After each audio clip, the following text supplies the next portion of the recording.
ಲೋಕಸಭೆಗೆ ಬಂದೇ ಇಲ್ಲ ಬಿಲ್. ಅವರ ಒಳ ಜಗಳದಿಂದ, ಆಂತರಿಕ ಕಲಹದಿಂದ ಮುಲಾಯಂ ಸಿಂಗ್ ಯಾದವ್, ಸಮಾಜವಾದಿ ಪಕ್ಷ, ಎಲ್ಲ ಪಕ್ಷಗಳ ಗೊಂದಲ, ಹೇಳಿಕೆ ಅಂದ್ರೆ ಕೊಡ್ಲಿಕ್ಕೆ ಮನಸ್ಸಿಲ್ಲ. ಮೊಸರಲ್ಲಿ ಕಲ್ಲು ಹುಡುಕುದು ಮೊನ್ನೆ ಆಯ್ತಲ್ಲ, ಅದೇ ರೀತಿ ಕಲ್ಲು ಹುಡುಕುದು ಇವತ್ತಿಗೂ ಹುಡುಕ್ತಾ ಇದ್ದಾರೆ ಅವರು. ಈ ರೀತಿಯ ವ್ಯವಸ್ಥೆ ಆಗಿದೆ.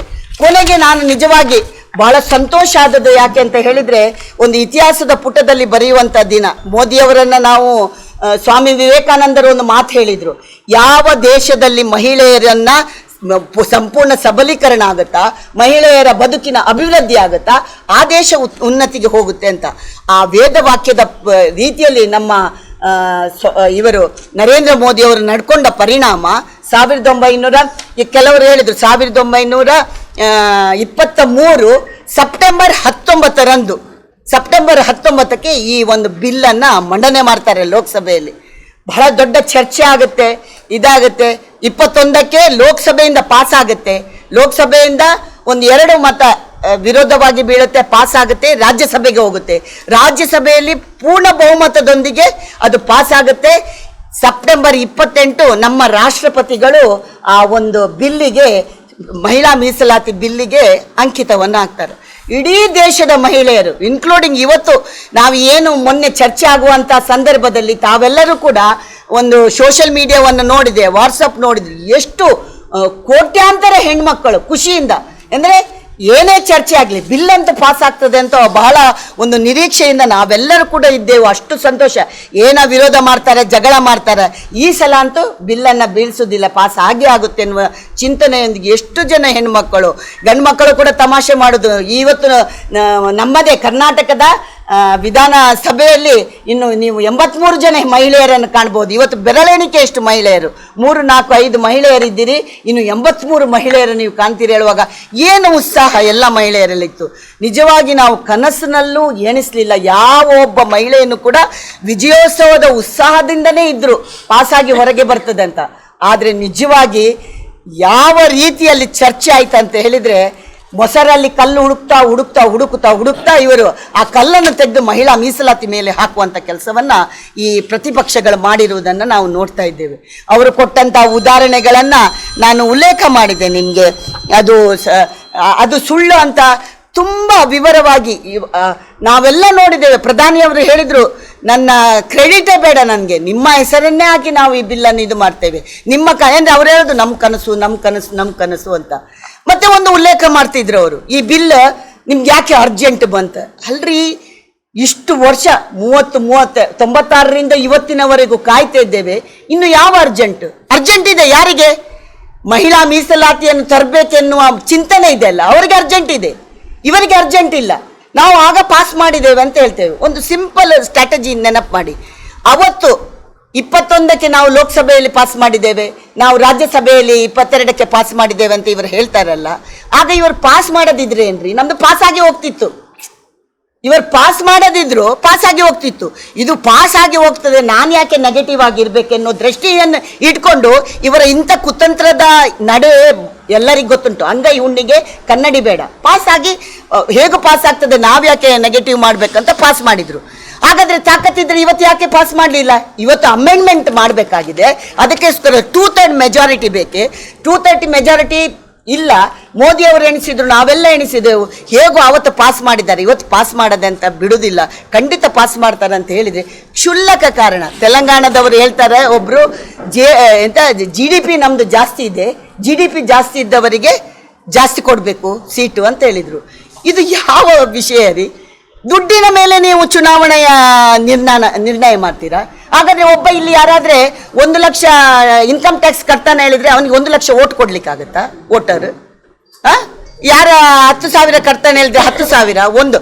ಇವತ್ತು ಪ್ರಜಾಪ್ರಭುತ್ವದ ನಮ್ಮ ಸಂವಿಧಾನದಲ್ಲಿ ಒಂದು ಓಟಿಗೆ ಒಂದೇ ಮೌಲ್ಯ ಇರುವಂಥದ್ದು. ಪ್ರತಿ ಒಬ್ಬನಿಗೆ ಆ ಓಟಿಗೆ, ಅವನು ಶ್ರೀಮಂತ ಇರಲಿ ಬಡವನಿರಲಿ, ಅವನಿಗೊಂದು ಮೌಲ್ಯ ಇರುವಂಥದ್ದು. ಇವರು GDP ಜಾಸ್ತಿ ಕೊಟ್ಟಿದ್ದಾರೆ ಅಂತೆ, ಅದಕ್ಕೆ ಅವರಿಗೆ ತೆಲಂಗಾಣಕ್ಕೆ ಜಾಸ್ತಿ ಕೊಡಬೇಕು ಅನ್ನುವ ಇನ್ನೊಂದನ್ನು ಉಲ್ಲೇಖ ಮಾಡಿದ್ರು. ಅವರು ಏನ ಉಲ್ಲೇಖ ಮಾಡಿದ್ರು? ಮುಸಲ್ಮಾನರಿಗೆ ಕೊಡಬೇಕು ಅಂತ. ನಮ್ಮ ಸಂವಿಧಾನದಲ್ಲಿ ಧರ್ಮದ ಆಧಾರದ ಮೇಲೆ ಒಂದು ಮೀಸಲಾತಿಯನ್ನು ಕೊಡುವಂಥ ಪದ್ಧತಿ ಸಂವಿಧಾನದಲ್ಲಿ ಇಲ್ಲ.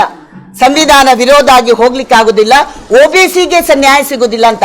ಆಗ ಅವರು ಹೇಳಿದ್ರು ಜಾತಿ ಗಣಗಣತಿ ಆಗ್ತಾ ಇದೆ, ಆಗ ಆ ಫ್ರೇಮಿಗೆ ಅವರನ್ನು ತಂದು ಹಾಕ್ತೇವೆ, ಹಾಗಾದ್ರೆ ನೀವು ಇದ್ರಲ್ಲಿ ತಂದಿಲ್ಲ ಅಂತ ಹೇಳಿದ್ರು. ಹಾಗಾದ್ರೆ 1 ಗಂಟೆ ಟೈಮ್ ಕೊಡಿ, ನಾವೆಲ್ಲ ಕೇಳಿದ್ದೇವೆ, 1 ಅವರ್ ಕೊಡಿ, ಬೇಕಾದ್ರೆ ನಾನು ಅದನ್ನು ತಂದು ಹಾಕ್ತೇನೆ.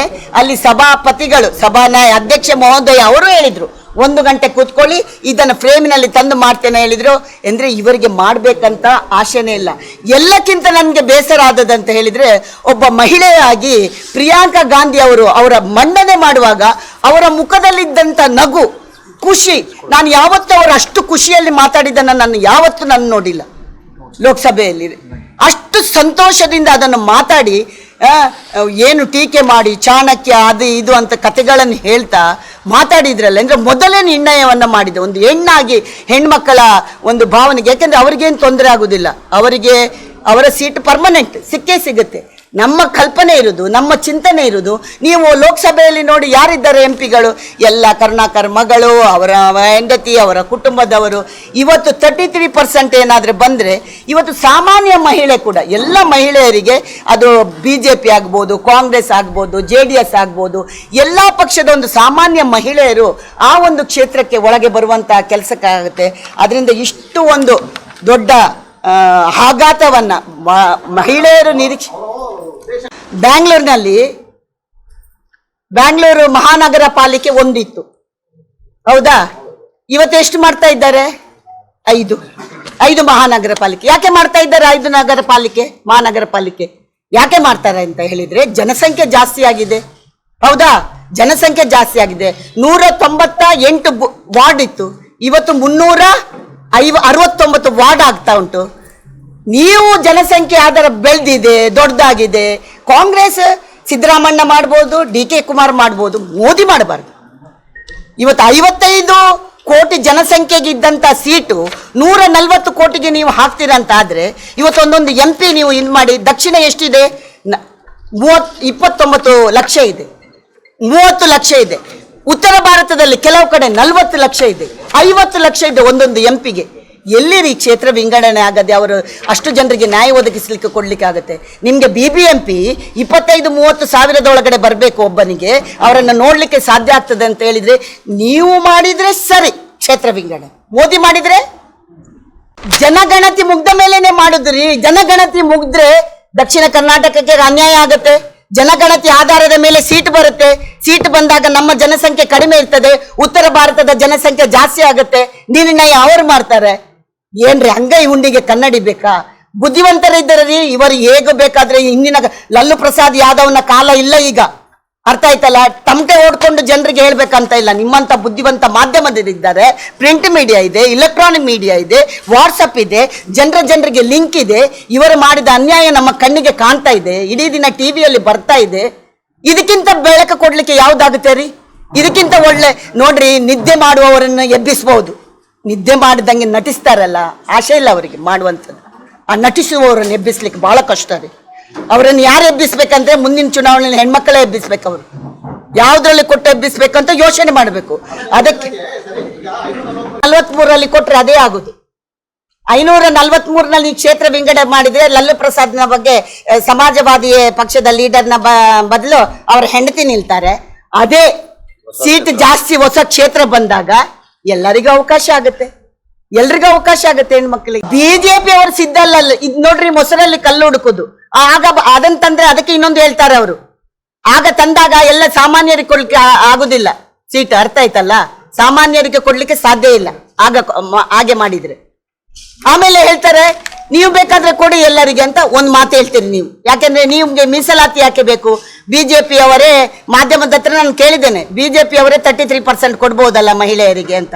ಸರ್, ನಮ್ಮ ಮುಂದೆ ನಿಲ್ಲುವವರು ಮಹಿಳೆ ಆದ್ರೆ ನಾವು ಒಂದು ಮಹಿಳೆ ಒಳಗೆ ಹೋಗ್ತಾರೆ. ನಮ್ಮ ಮುಂದೆ ಪುರುಷ ನಿಂತ್ರೆ ಮೀಸಲಾತಿ ಬರದಿದ್ರೆ, ಒಂದು ವೇಳೆ ಮಹಿಳಾ ಸೋತ್ರೆ ಪುರುಷನೇ ರೀ ಒಳಗೆ ಹೋಗುದು. ಯಾವ ಪಾರ್ಟಿಯಾಗಿ ಯಾವ ಪಾರ್ಟಿ ಕೊಟ್ಟರು ಮಹಿಳೆಯ ಮುಂದೆ ಮಹಿಳೆ ನಿಂತ್ರೆ ಒಬ್ಬಳ ಮಹಿಳೆನೇ ಒಳಗೆ ಹೋಗ್ತಾಳೆ. ಮಹಿಳೆಯ ಮುಂದೆ ಪುರುಷ ನಿಂತು ಏನಾದ್ರೂ ಪುರುಷ ಗೆದ್ರೆ ಹೋಗುದು ಯಾರು? ಪುರುಷ, ಮಹಿಳೆ ಹೋಗಲ್ಲ. ಆದ್ರಿಂದ ಕ್ಷೇತ್ರ ವಿಂಗಡಣೆ ತಡೆಗಟ್ಟಲಿಕ್ಕೆ ಯಾರಿಗೂ ಆಗಲ್ಲ ರೀ. ಇವತ್ತಲ್ಲದಿದ್ರೆ ನಾಳೆ ಕ್ಷೇತ್ರ ವಿಂಗಡಣೆ ಆಗ್ಲೇಬೇಕಲ್ಲ. ಮತ್ತೆ ಯಾವ್ದಕ್ಕೆ ತಗಲಾಕ್ಬೇಕು? ಕ್ಷೇತ್ರ ವಿಂಗಡಣೆಯನ್ನು ಯಾವುದಕ್ಕೆ ತಗಲಾಕ್ತಾರ್ರಿ? ಇವತ್ತು BBMP ಅನ್ನು ಯಾವುದಕ್ಕೆ ತಗಲಾಕಿದ್ರಿ ನೀವು? ಯಾರ್ಲಿಗೆ ಸರ್? ಒಂದ್ ನಿಮಿಷ, ಮೀಸಲಾತಿ 33% ಕೊಟ್ಟಿದ್ರಿ. ನಾನು ಇವತ್ತು ಯಡಿಯೂರಪ್ಪನವರನ್ನ ಅಭಿನಂದಿಸ್ತೇನೆ. ಇಲ್ಲಿ ಕರ್ನಾಟಕದಲ್ಲಿ ಸ್ಥಳೀಯ ಸಂಸ್ಥೆಗೆ ಏನು 33 ಕೊಟ್ರ ಸನ್ಮಾನ್ಯ ಯಡಿಯೂರಪ್ಪನವರು ಅದನ್ನ 50% ಕೊಡುವಂತ ಕೆಲಸವನ್ನ ಇಲ್ಲಿ ಮಾಡಿದ್ರು. ಅರ್ಥ ಆಯ್ತಲ್ಲ? 50% ನಾವಿಲ್ಲಿ ಕೊಟ್ಟಿದ್ದೇವೆ ಸ್ಥಳೀಯ ಸಂಸ್ಥೆಗೆ, 33 ಅಲ್ಲ. ಕೇಂದ್ರದಲ್ಲಿ ಅವರು 30 ಕೊಟ್ಟದ್ದು, 30 ಎಲ್ಲಾ ರಾಜ್ಯಗಳಿಗೆ. ಬಟ್ ಕರ್ನಾಟಕ ಬೇರೆ ಕೆಲವು ಇದೆ, 4-5 ರಾಜ್ಯ ಇದೆ, ಅದರಲ್ಲಿ ಕರ್ನಾಟಕನೂ ಒಂದು. ನಾವು 50% ಕೊಡ್ತಾ ಇದ್ದೇವೆ ಮಹಿಳೆಯರಿಗೆ. ಮತ್ತೆ ಒಂದು ಹೇಳ್ತೇನೆ ನಾನು, ಮಹಿಳಾ ಪರವಾದ ಬಹಳ ದೊಡ್ಡ ಸಬಲೀಕರಣ ನೀವು ಚಿಂತನೆ ಮಾಡಿ, ಮಾಧ್ಯಮದವರಿದ್ದೀರಿ, ಇತಿಹಾಸ ನೋಡಿ. 2000 ನಾನು ಹೇಳಿದ್ದೇನೆ, ಎಲ್ಲಾ ಪಾರ್ಟಿಗಳು ಎಲ್ಲಾ ಸರ್ಕಾರಗಳು ಮಹಿಳಾ ಸಬಲೀಕರಣವನ್ನು ಮಾಡಿದ್ದಾರೆ. ಎಲ್ಲ ಕೂಡ ನೀವು ಕಲ್ಪನೆ ಮಾಡಿ. ಇವತ್ತು ಇತಿಹಾಸ ರೀ, ಇವತ್ತು ಬೇಟಿ ಬಚಾವೋ ಬೇಟಿ ಪಡಾವೋ ಇದರ ಪ್ರಯುಕ್ತ ಇವತ್ತು ನಾವು ಸಮಾನವಾಗಿಲ್ಲ, ಕೆಳಗಿದ್ದಿದ್ದೆವು. ಎಷ್ಟು? 1933 960 ಹೆಣ್ಮಕ್ಕಳ ಸಂಖ್ಯೆ ಇತ್ತು, ಸಮಾನತೆ ಇರಲಿಲ್ಲ.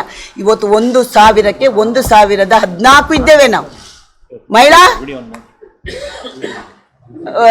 ಶಿಶು ಹತ್ಯೆ ಕಡಿಮೆ ಆಗಿ, ಭ್ರೂಣ ಹತ್ಯೆ ಕಡಿಮೆ ಆಗಿ, ಮಹಿಳಾ ಸಬಲೀಕರಣದ ಪ್ರಯುಕ್ತ ಇವತ್ತು ಆರ್ಥಿಕವಾಗಿ ಸಬಲೀಕರಣ, ಸಾಮಾಜಿಕವಾಗಿ ಸಬಲೀಕರಣ, ವೈಯಕ್ತಿಕ ಸಬಲೀಕರಣ, ಮುದ್ರಾ ಯೋಜನೆ, ಲಖಪತ್ ದೀದಿ, ಶೌಚಾಲಯ, ಗ್ಯಾಸ್, ಇಷ್ಟು ದೊಡ್ಡ ಸಬಲೀಕರಣದ ಎಲ್ಲರೂ ಕೊಟ್ಟಿದ್ದಾರೆ, ಇಲ್ಲ ಹೇಳುದಿಲ್ಲ. ಅದು ಇಷ್ಟು ದೊಡ್ಡ ಮೈಲಿಗಲ್ಲು. ಇತಿಹಾಸ ರೀ, ರಕ್ಷಣೆಯಲ್ಲಿ ಇವತ್ತಿನವರೆಗೂ ಮಹಿಳೆ ಇರಲಿಲ್ಲ. ಇವತ್ತು ನಮ್ಮ ಇಂಡಿಯನ್ ಏರ್ ಫೋರ್ಸ್ನಲ್ಲಿ ಕೂಡ ಶಾಲೆಗಳ ಮಹಿಳಾ ಎಂಟರ್ ಆಗಿದ್ದಾರೆ, ಮಹಿಳೆಯರಿಗೆ ಅವಕಾಶ ಪ್ರವೇಶ ಸಿಕ್ಕಿದೆ. ಅದೇ ರೀತಿ ಆರ್ಮಿಯಲ್ಲಿ ತುಕುಡಿ ಆಗಿದೆ. ಅದೇ ರೀತಿ ಏರ್ಫೋರ್ಸ್, ಇಂಡಿಯನ್ ಏರ್ಫೋರ್ಸ್ ಫೈಟರ್ ಇದಕ್ಕೆ ವಿಮಾನಕ್ಕೆ ಪೈಲಟ್ ಆಗಿ ಇವತ್ತು ಹೆಣ್ಮಕ್ಕಳಿದ್ದಾರೆ. ರಕ್ಷಣಾ ವಿಭಾಗದಲ್ಲಿ ಕೊಡ್ತಾ ಇದ್ದಾರೆ. ಇವತ್ತು ಆಡಳಿತಾತ್ಮಕವಾಗಿ ಕೊಡ್ಬೇಕೆನ್ನುವ ಕನಸು ಮೋದಿಯವರದು. ನಾನು ಮೋದಿಯವರು ಸಬಲೀಕರಣಕ್ಕೆ ಕೊಟ್ಟಂತ ಒತ್ತನ್ನು ಹೇಳಿದ್ರೆ ಬಹುಶಃ ಬಹಳಷ್ಟು ಇದೆ. ನಾನು ಅದಕ್ಕೆ ಹೋಗದೆ, ಸಬಲೀಕರಣಕ್ಕೆ ಎಲ್ಲರೂ ಕೊಟ್ಟಿದ್ದಾರೆ, ಇಲ್ಲ ಅಂತ ಹೇಳೋದಿಲ್ಲ ವೈಯಕ್ತಿಕ. ಆದರೆ ಬಹಳ ದೊಡ್ಡ ಮೈಲಿಗಲ್ಲನ್ನು ನರೇಂದ್ರ ಮೋದಿ ಅವರು ಕೊಟ್ಟಿದ್ದಾರೆ. ಅವ್ರು ಹೇಳಿದ್ರು ಎಷ್ಟು, ಅವರ ನೋವು ಎಷ್ಟಿತ್ತು ಅಂತ ಹೇಳಿದ್ರೆ, ಅಡ್ವರ್ಟೈಸ್ಮೆಂಟಲ್ಲೇ ನಿಮ್ಮದೇ ಹಾಕ್ತೇವೆ, ನಮ್ದು ಬೇಡವೇ ಬೇಡಪ್ಪ, ಕ್ರೆಡಿಟ್ ಫುಲ್ಲೇ ನೀವೇ ತಗೊಳ್ಳಿ, ಆದರೆ ಒಂದು ಬಿಲ್ ಪಾಸ್ ಮಾಡಿಕೊಡಿ. ಯಾಕೆಂದ್ರೆ ಅವರ ಕನಸಿತ್ತು 1947 100 ವರ್ಷ ಆಗುವಾಗ, ಯಾವಾಗ ಮಹಿಳೆಯರು ಸಬಲೀಕರಣ ಆಗಿ ಬರ್ತಾರ, ದೇಶದ ನಂಬರ್ 1 ಇದು ಕಂಟ್ರಿ ಆಗ್ಬೇಕೆನ್ನುವ ಕಲ್ಪನೆ. ಅದಕ್ಕೆ ಮಹಿಳೆಯರಿಗೆ ಸಹ ಅವಕಾಶ ಸಿಗಬೇಕು ಅನ್ನೋದು ಕಲ್ಪನೆ ಅವ್ರದ್ದು.